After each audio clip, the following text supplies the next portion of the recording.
บ่มีอย่างไปบ่มีคอนเทนต์อย่างเฮ็ดทุกคนรถก็เดือนนึงแล้วบ่ได้ล้างออกออกหากินตลอดนี่มันล้างรถใหม่ล้างรถเก่ามันล้างรถใหม่ล้างรถนี่อยู่หน้าเฮือนเฮานี่โอ้ยล้างก็ล้างอยู่กลางทางนี่แหละทางนี่มันบ่แม่นทางไผเลยเด้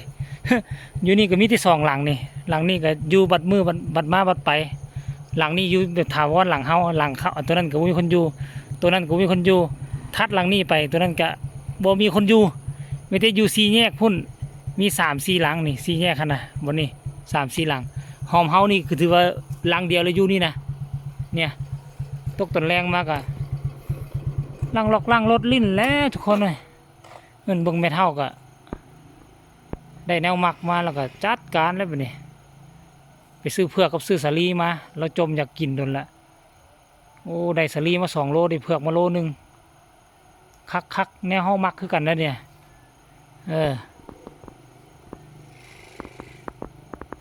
หมู่บ้านนี่ก็ไปหาปลามาแล้วแต่ว่ามื้อนี้บ่ได้ไปแล้วมื้อนี้บ่ไปพักมื้อนึงแล้วก็มื้ออื่นไปอากาศมื้อนี้คักเว้ยหมู่บ้านนี่หนาวกว่าแต่ว่ามื้อแรงนี่เฮามีเป้าหมายแล้วนี่นกกระปืดมันกระโดดเข้ามานอนอยู่ภูมิบนเสาไฟนี่เดี๋ยวมื้อแรงก็สิม่นเข้าไปทั้งลมนี่เนาะเอาปืนลูกเล็กเข้าไปยิงลงเบิ่งแต่ว่ามันนอนอยู่กกนั่นก็นอนนี่1 กก 2 กกนี่นอนหมดกกนี่ก็นอนปกติปีไก่มันนอนกกนั่นพุ่นแล้วก็กกนี่แต่ว่ามันหยับมามอเข้าเดี๋ยวมื้อแรงนี่ไปจับเอาแหละมีเทื่อนึงก็เห็นมันบินเข้ามาภูมินี่ภูมินี่อันนี้ก็เขามาอยู่แล้วมาเซาต่อแล้วทุกคน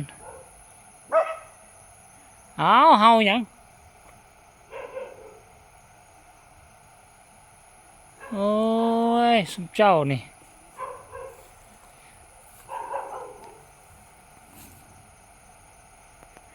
อย่าไป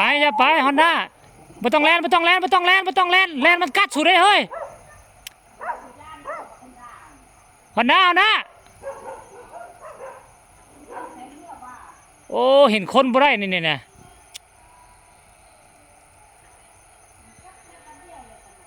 เห็นคนแล้วก็บ่ได้เนาะมาไหมสัววาย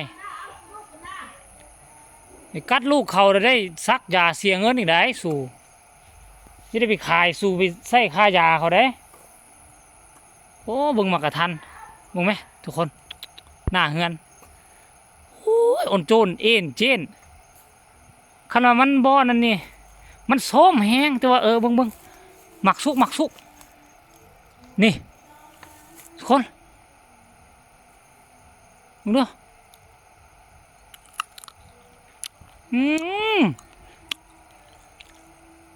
ส้มจะเป็นส้มฟาด